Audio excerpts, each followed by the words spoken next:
Good afternoon and welcome to your science review with Mr. Blades. Let's go ahead and get started. As you can see, I've already drawn the picture of my circuit and filled out my table with all of the stuff that we already know, our voltage and our current. We're looking for our resistance and our power, so let's go ahead and get started. I'm going to start by calculating our power because it uses exactly what we know already. 0.5 amps times 120 volts gives us 60 watts. We can write that into our table, and now we can start calculating our resistance using our Ohm's law equation. V equals IR. Now if we divide both sides by I, we can rearrange our equation so that it gives us R directly. R equals V divided by I.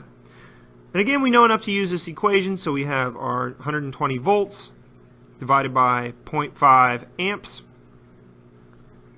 and that gives us 240 ohms of resistance through the lamp.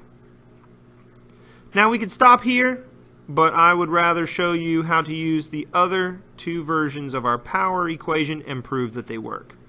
If we substitute in for I or V the identity that we get from our Ohm's law equation, we get two new versions of our power equation. I squared R and V squared over R. We know enough already to plug these in, so let's go ahead and plug in our numbers and verify that they do in fact give us the same result as the other equation. 0.5 amps squared gives us 0.25 times our resistance of 240 ohms. Calculate that out and it gives us 60 watts.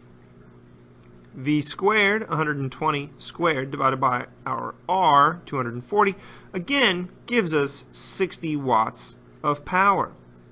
We can see that all three give us the same result, and we can use any of these depending on what we know from our problem.